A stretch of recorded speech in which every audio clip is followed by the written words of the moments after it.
오늘 또 말씀을 통해서 주님께서 우리에게 주시는 은혜가 있을 줄로 믿습니다. 한여름의 무더위가 한풀 꺾이고 열매 계절은 가을이 다가오고 있습니다. 가을이 다가오는 것 같은데 사실은 가을이 된 것 같습니다. 지난 여름 동안 교회 학교의 모든 프로그램들이 여러 성도님들의 수고와 노력 속에 잘 마무리가 되었습니다.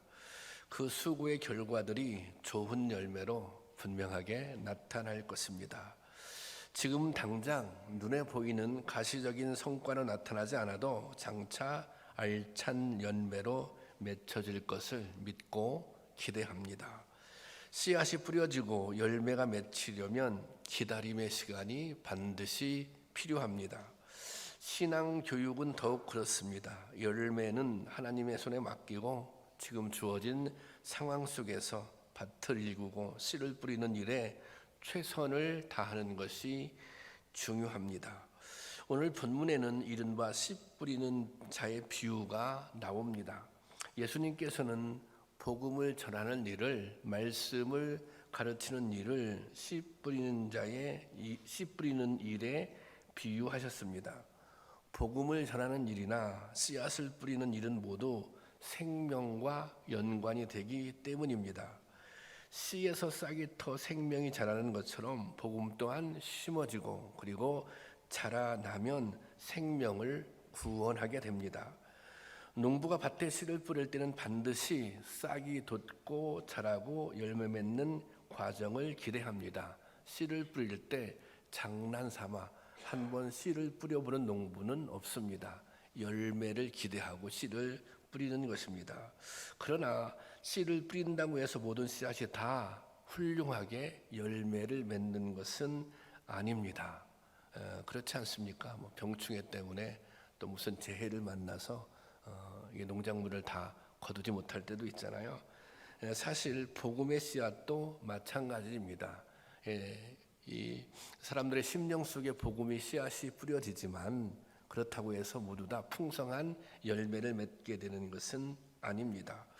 오늘은 씨 뿌리는 자의 비유를 통해 좋은 열매를 맺으려면 어떤 태도와 마음으로 또 씨를 뿌려야 하는지, 그리고 그 다음에 또 땅을 일궈야 하는지, 우리의 마음밭을 가꿔야 하는지를 생각해보며 은혜를 나누려고 합니다. 예수님은 가난한 목수의 아들로 태어났습니다. 직접 목수 일을 하셨고 또 평범한 이웃들, 가난한 사람들과 더불어 사셨습니다. 그래서 말씀을 가르칠 때도 일상에서 흔히 볼 수 있는 것들을 예로 들어서 쉽게 말씀을 가르치셨습니다.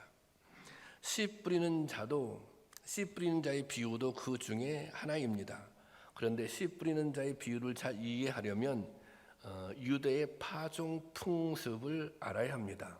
우리는 대개 밭을 갈고 그 다음에 이랑을 만들고 그 다음에 씨앗을 이제 뿌립니다. 거의 전부 그렇게 하는 것 같아요. 그런데 유대에서는 이 순서가 반대입니다. 먼저 밭을 갈고 파종하는 것이 아니라 넓게 씨앗을 흩뿌린 후에 땅을 일굽니다. 씨앗을 먼저 다 뿌린 다음에 무작위로 씨앗을 뿌리는 거죠. 그 다음에 땅을 일굽니다. 그러니 씨앗을 가능한 대로 많이 넓게 흩뿌린 후 갈아엎은 다음에 비가 오기를 기다리는 것입니다. 씨앗을 흩뿌리다 보니 씨앗이 길가나 가시밭이나 돌밭에도 떨어집니다. 하지만 농부는 씨의 생명력을 믿고 후하게 뿌리는 것입니다. 그런데 이렇게 뿌린 씨앗이 싹이 나고 자라는 모양새를 보면 그 씨앗이 떨어진 땅의 상태를 알 수 있습니다. 열매 맺는 것을 보고 자라는 과정을 보면 그 땅이 좋은 땅인지, 그 땅이 나쁜 땅인지, 나쁜 밭인지를 알 수 있는 것입니다. 오늘 본문 5절 말씀에 보면 5절 말씀, 씨를 뿌리는 자가 그 씨를 뿌리러 나가서 뿌릴새, 이렇게 기록되어 있습니다. 그런데 이 본문 원어를 살펴보면 씨 뿌리는 자 앞에 특정 사람을 지칭하는 정관사가 붙어 있습니다. 영어로 더 이런 게 붙는다는 거예요. 그래서 그라고 하는 지칭이 들어가는 거예요. 그래서 그냥 씨 뿌리는 사람이 아니라 그 씨를 뿌리는 사람입니다. 그냥 농부가 아니라 그 농부라는 것입니다. 이게 농부를 특정하고 있다는 것입니다. 이게 무슨 의미입니까? 이 말씀은 농부를 강조하고 있다는 것입니다.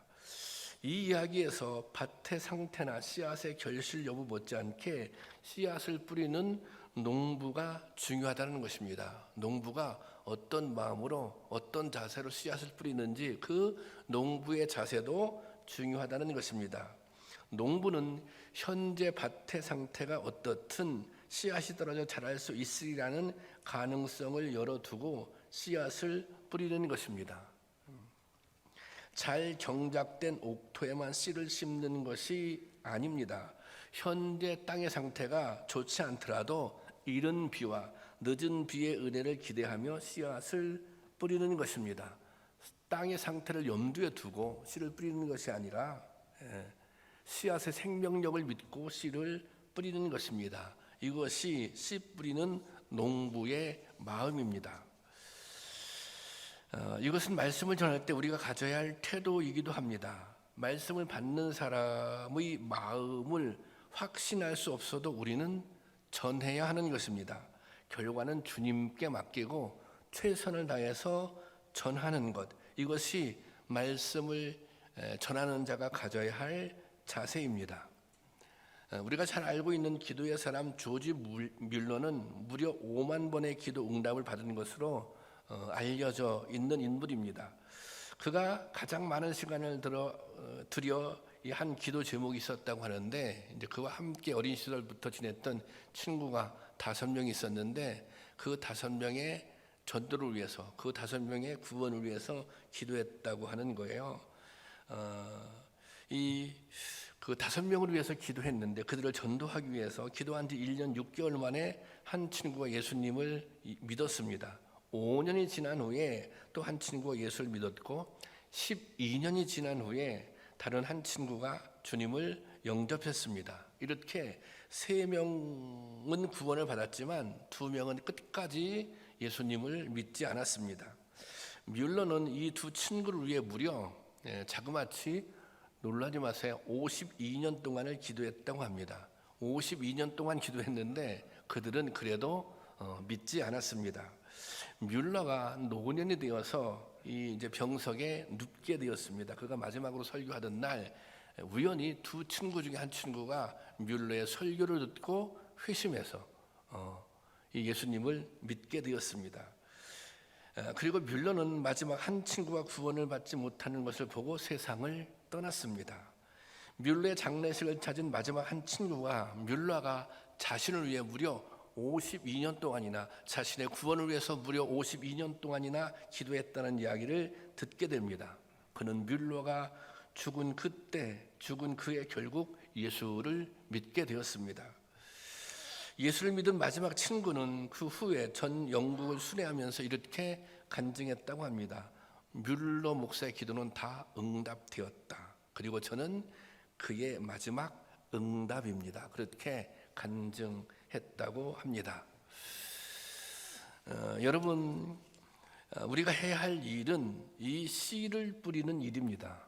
결과에 연연하지 않고 오늘 희망을 심는 것, 이것이야말로 우리가 할 일입니다. 복음을 전하고 또 말씀을 가르치고 수고하고 헌신하며 미래를 바라보는 것, 이것이 우리의 할 일입니다. 여러분, 뿌리지 않으면 거둘 일도 없습니다. 거두는 것은 주님의 몫입니다. 때가 되면 반드시 거두는 날이 있을 것입니다. 오늘 우리는 최선을 다해 씨를 뿌리고 심는 사람이 될 수 있기를 주님의 이름으로 축원합니다. 이 씨앗이 뿌려지고 자라는 과정에 무수한 장애물들이 있습니다. 씨앗이 뿌려져도 모두가 다 열매를 맺는 것은 아닙니다. 그렇게 우리가 수없이 말씀을 들어도 신앙이 자라지 않는 그런 모습들을 보게 됩니다. 그렇게 오랫동안 말씀을 들었는데, 그렇게 오랫동안 이 신앙생활을 했는데도 신앙이 성장하지 않습니다. 변화가 일어나지 않습니다. 무엇이 문제일까요? 우리가 듣는 말씀에, 우리가 듣는 하나님의 말씀, 복음에 문제가 있는 것일까요? 그것은 아니지 않습니까? 말씀 그 자체에 생명력이 있습니다. 심령과 골수를 쪼개고도 남는 능력이 말씀 안에 있는 것입니다. 그러니 복음의 생명력에는 문제가 되지 않는 것입니다. 이 복음의 생명력, 거기에는 아무런 문제가 없는 것입니다. 그렇다면 무엇이 문제입니까? 우리의 마음밭에 문제가 있는 것입니다. 본문에는 씨앗이 자랄 수 있는 문제 있는 땅 3가지가 나옵니다. 이 땅들은 씨앗이 성장할 수 없는 땅입니다. 좀 더 구체적으로 말하자면 이 땅들은 씨앗의 성장을 방해하는 그런 요인들을 가지고 있습니다. 씨앗이 잘 자라도록, 씨앗이 잘 자라지 못하게 방해하는 그런 요인들을 가지고 있다는 것입니다. 그것이 무엇입니까? 예수님께서는 첫째가 길가와 같은 밭이다 그렇게 말하고 있어요. 예수님은 이 길가를 이렇게 설명하고 있습니다. 누가복음 4장 12절 말씀입니다. 함께 보겠습니다. 시작. 길가에 있다는 것은 말씀을 구원을 못하게 하려고 말씀을 그 마음에서 빼앗는 것이요. 이 길가는 많은 사람들의 발길이 오가는 곳으로 씨앗이 안정되게 자리 잡지 못합니다. 그래서 마귀의 1차적인 공격 대상이 됩니다. 무수한 사람들이 발길이 땅에 굳어져 있으므로 씨앗은 그대로 노출되게 되고 결국 새에게 먹혀버리게 됩니다. 우리가 말씀을 듣지만 굳어진 마음 때문에 말씀이 뿌리를 내리지 못하는 것입니다. 굳어진 마음은 어떤 마음입니까?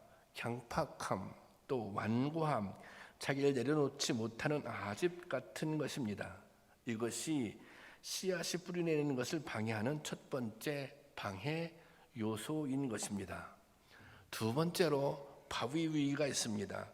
13절 말씀 볼까요? 13절 다 같이 시작. 바위 위에 있다는 것은 말씀을 들을 때 기쁨으로 받으나 뿌리가 없어 잠깐 믿다가 시련을 당할 땐 배반하는 자요.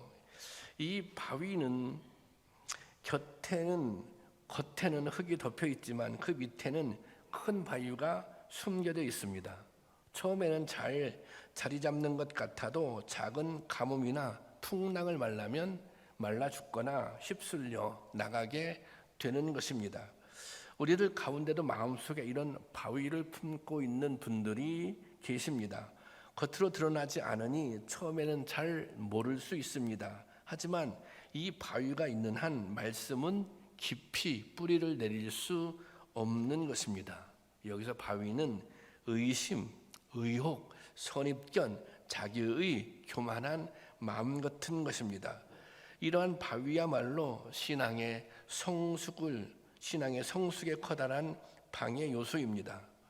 다른 사람들 모르게 내 안에 숨겨둔 이 바위를 깨트려야 하는 것입니다. 세 번째, 가시떨기 밭이 있습니다. 14절 말씀 한번 볼까요? 시작.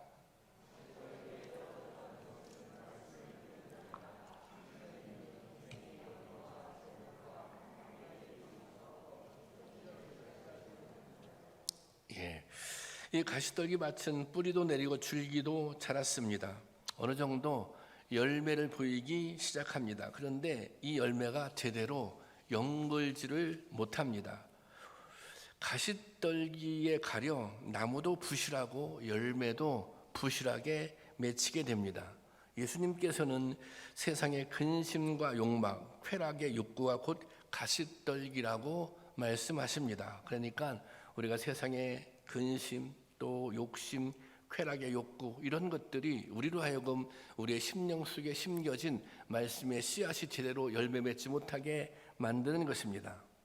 이 팔레스타인 지역에는 가시나무가 매우 잘 자랐습니다. 마치 잡초처럼 얼마 지나지 않아 번식하여 우거지게 됩니다. 그러니까 끊임없이 긴장의 끈을 놓지 않고 가시나무를 뽑아내지 않으면 언제든지 가시밭이 되는 것입니다. 그러니까 우리가 긴장하지 않으면, 영적으로 민감해 있지 않으면 언제든지 이 세상의 근심, 욕망, 쾌락의 욕구가 이 마음의 밭을 엉망으로 만들어 놓는다는 것입니다. 이처럼 길가나 바위 윗 가시떨기 밭은 성장을 가로막는 각종 요인 중에 요인의 방해를 받습니다. 이런 땅에서 씨앗이 싹트고 자라려면 먼저 이 방해 요인들이 제거되어야 합니다. 여러분, 우리는 모두 복음의 씨앗을 받은 사람들입니다. 그런데 이 씨앗의 상태가 지금 어떤 것 같습니까? 잘 자라고 있습니까? 뿌리는 잘 내리셨습니까? 열매는 맺고 있습니까? 여러분의 마음의 밭을 점검해 볼 수 있기를 바랍니다. 여러분에게 여러분들에게 있어서는 신앙의 성장을 방해하는 요인이 무엇인 것 같습니까? 마음이 굳어 있지는 않습니까? 말씀을 들어도 온전하게 믿어지지가 않습니까? 세상의 염려와 욕심 때문에 신앙생활을 제대로 하고 있지 못합니까? 철저히 살펴보고 방해 요인들을 제거하시기 바랍니다. 그래야 우리 안에 심겨진 복음의 씨앗이 제대로 자랄 수 있습니다. 그런 은혜가 우리 안에 있기를 주님의 이름으로 축원합니다. 이 씨앗이 자라 좋은 열매를 맺는 것은 절대적으로 토질과 상관이 있습니다. 사실 씨앗은 문제가 없습니다. 복음이라고 하는 씨앗은 문제가 없습니다. 복음이라고 하는 씨앗은 정말 우리가 놀라울 정도로 열매를 맺을 수 있는 그런 가능성을 가지고 있습니다. 그러니 무엇이 문제예요? 토질이 문제인 것입니다. 땅이 문제인 것입니다. 좋은 땅에 뿌려지기만 하면 무조건 놀라운 열매를 맺을 수 있는 것입니다. 오늘 본문 말씀 8절에 보면 이렇게 기록되어 있잖아요. 더러는 좋은 땅에 떨어짐에 나서 100배의 결실을 하였다. 좋은 땅에 떨어지기만 하면 100배의 결실을 맺을 수 있는 거예요. 좋은 마음밭에 떨어지기만 하면 100배의 결실을 맺을 수 있는 것입니다. 농부가 최선을 다해서 파종하였고 강력한 생명력을 지닌 좋은 씨앗이 뿌려졌습니다. 그렇다면 문제는 땅인 것입니다. 땅만 좋으면 얼마든지 좋은 열매를 맺을 수 있는 것입니다. 땅만 좋으면, 우리의 마음밭만 좋으면 얼마든지 놀라운 열매를 맺을 수 있는 것입니다. 우리가 이 땅의 종류는 크게 그 좋은 땅, 여기서 얘기하는 좋은 땅의 종류는 크게 두 가지입니다. 한 가지는 뭐냐면 태생적으로 좋은 땅이 있어요. 태생적으로 기름진 땅이 있어요. 농사 짓는 분들 아시겠지만 원래 아주 기름진 땅이 있어요. 그런데 원래는 기름진 땅이 아니었지만 잘 가꾸어진 땅이 있습니다. 비록 척박한 땅이지만 갈아엎고 가꾸고 또 지속적으로 노력을 기울이면 좋은 땅으로 만들 수 있는 거예요. 그러니까 원래 좋은 땅도 있고 노력을 기울여서 좋은 땅으로 가꾸어진 땅, 그런 땅도 있는 것입니다. 그리고 사실 척박한 땅이지만 노력하면 좋은 땅으로 만들 수 있는 것입니다. 제가 아주 어렸을 때 시골에 살았고 농사를 지었습니다. 농사를 짓는 사람들에게는 땅이 정말 귀합니다. 그런데 저희 집에는 땅이 많지 않았습니다. 그래서 산이 있었는데 그 산을 이렇게 갈아엎어서 밭을 만들어서 농사를 지었던 거죠. 그것을 뭐라 그래요? 그것을 개간이라고 합니다. 이 산을 개간할 때 가장 먼저 하는 일이 굳어진 땅을 파헤치는 일입니다. 일반적으로 논과 밭을 갈 때는 그때는 소가 이렇게 쟁기를 달아서 갈았거든요. 소가 쟁기로 이렇게 갑니다. 그런데 이 산에 있는 땅은 돌이 너무 많기 때문에 쟁기로 갈 수가 없어요. 그래서 사람이 직접 그 괭이로 캐내야 돼요. 괭이로 갈아야 돼요. 괭이로 간 다음에 이제 그 다음에 이 돌을 골라냅니다. 제가 아주 어린 시절 기억에 의하면 저도 이렇게 삼촌을 따라다니면서 돌을 골라냈던, 그래서 왜 삼택이라고 하는 게 있잖아요. 삼택에 돌을 이렇게 담아서 이렇게 곤란했던 그런 기억이 있습니다. 지금 저희 선산이 그곳에 있는데 그 산 밑엔 그때 개간했던 밭이 그대로 있습니다. 근데 그 밭의 이름이 그 밭의 이름이 무엇인지 아십니까? 그 밭이 돌밭입니다. 돌밭. 하도 돌이 많아서 삼촌하고 저하고 그 밭을 돌밭이라고 그렇게 이름을 불렀습니다. 돌을 다 이제 걷어낸 다음에는 거름을 핍니다. 이 거름은 집에서 짐승의 배설물로 만든 거름입니다. 그런데 이 집하고 이제 이 산하고는 거리가 있는 거예요. 그러면 그 거름을 그 리학거에 담아서 그 산에 그 일구어진 개간한 밭에 가서 폈던 기억이 있어요. 그래서 어느 정도 이 씨를 뿌릴만 하면 이제 고랑을 만들고 그곳에 이제 고랑을 만들고 이제 씨를 뿌리게 되는 거죠. 그 어린 기억에 생각해 보면 산을 개간의 밭을 만드는 것은 정말 어려운 일이었다, 힘든 일이었다. 이제 그런 생각이 저에게 있습니다. 지금도 저희 이제 이제 그게 선산이 거기에 있어요. 그리고 이제 그곳에는 저희 작은 아버님이 사셔서 거기서 이제 그때 개간했던 밭에 지금도 농사를 짓고 계시거든요. 그런데 보면 얼마 전에 갔는데 거기 마늘 심었더라고요. 근데 얼마나 그 땅이 그렇게 척박한 땅이 그 작은 아버지가 농사를 잘 지세요. 굉장히 비옥한 땅이 되었는지 몰라요. 그러니까 척박한 땅이었지만 누욕과 수고에 의해서 그렇게 좋은 땅이 된 것입니다. 그것이 또 다른 가능성이에요. 이미 뭐는 좋아요? 씨는 좋잖아요. 근데 밭은 잘 가꾸기만 하면 좋은 밭으로 만들 수 있잖아요. 좋은 밭을 만들 수 있는 것, 좋은 마음의 밭을 만들 수 있는 것, 그것이 우리에게 또 하나의 가능성인 줄로 믿습니다. 제가 목회를 하면서 또 이 오늘 설교를 이렇게 작성하면서 깨달은 것 중에 하나는 그래, 개간하는 거 참 힘들었지. 그런데 이 사람의 마음의 밭을 갈아엎는 것도 사실은 어렵다는 것입니다. 사람의 마음을 개간하는 것, 사람의 마음의 밭을 갈아엎는 것, 이게 참 수고로운 일입니다.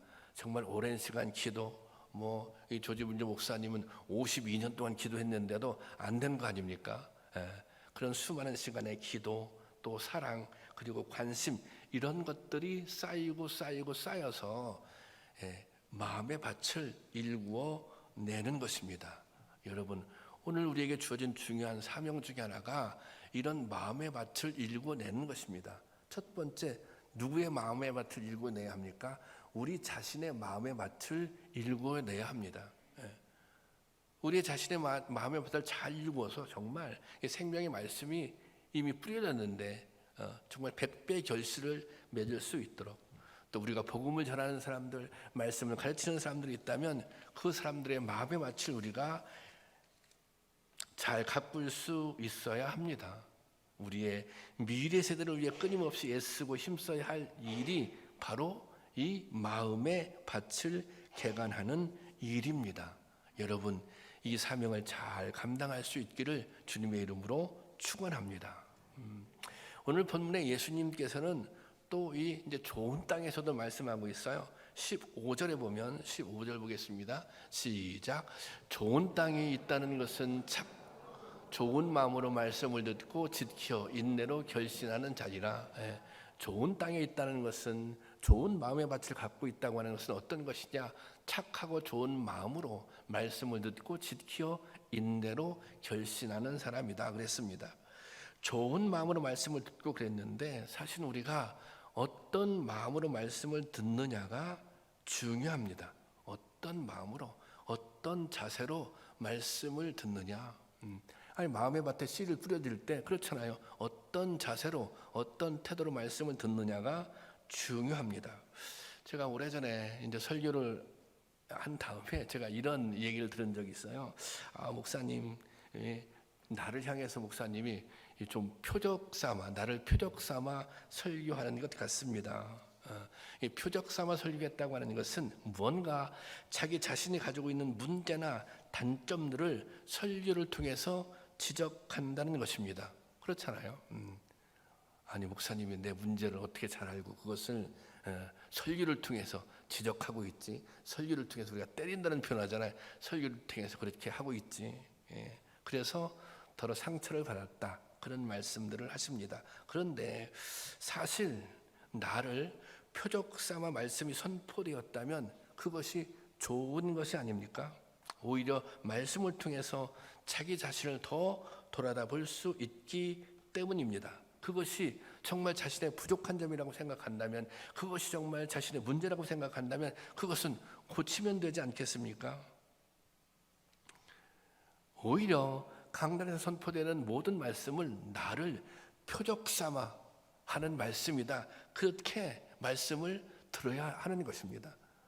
강단에서 선포되는 모든 말씀이 나를 표적 삼아 선포되는 말씀입니다. 그런데 제가 여러분들을 표적 삼아서, 제가 여러분 개인을 일일이 표적 삼아서 선포하는 것이 아니라 하나님께서 나를 표적 삼아 선포하는 말씀이다. 여러분 그렇게 말씀을 받아들여야 그것이 바른 자세인 것입니다. 그럴 때 좋은 밭을 만들 수 있는 비결인 것입니다. 그리고 여기 보면 지키어 그런 말이 나오잖아요. 이 말씀을 지킨다는 것은 말씀의 영향 아래 있다는 것입니다. 말씀의 영향 아래 있다고 하는 것은 말씀대로 살려고 애쓰고 노력하는 거죠. 그저 듣고만 마는 것이 아니라, 듣는데 그치는 것이 아니라 말씀을 들었어요, 깨달았어요, 은혜가 됐어요. 그러면 그 말씀대로 막 살려고 애쓰고 노력하잖아요. 그럴 때 우리의 마음밭이 좋은 밭으로 만들어지는 거예요. 근데 또 그렇게 하다 보면, 말씀대로 살려고 애쓰다 보면 시험도 당하고 또 어려움도 당할 때도 있습니다. 또 당장 열매가 없어 보이기도 합니다. 그래서 뭐가 필요해요? 그래서 인내가 필요한 것입니다. 인내로 결실하는 자니라 그랬잖아요. 결국에는 참고 견디면 열매를 맺을 수 있다는 것입니다. 여러분, 우리는 이미 말씀의 씨앗을 받은 사람들입니다. 이 씨앗이 잘 자라기 위해서는 우리의 마음밭을 잘 가꾸어야 하는 것입니다. 때로는 갈아엎기도 하고, 때로는 영양분도 공급해 줘야 하고, 또 때로는 인내하며 기다려야 한다는 것입니다. 여러분, 노력하지 않으면 결실이 없는 거예요.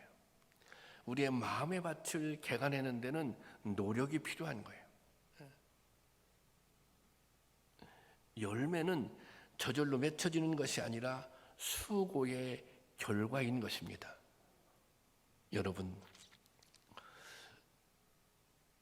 여러분들의 마음밭을 잘 가꿀 수 있기를 바랍니다.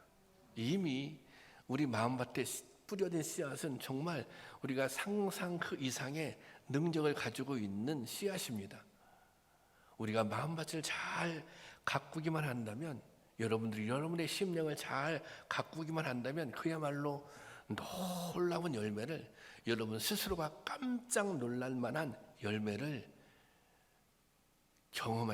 거둘 수 있게 될 것입니다. 바라기는 무엇보다 여러분들의 마음밭을, 여러분들의 심령의 밭을 잘 가꿀 수 있기를 주님의 이름으로 축원합니다.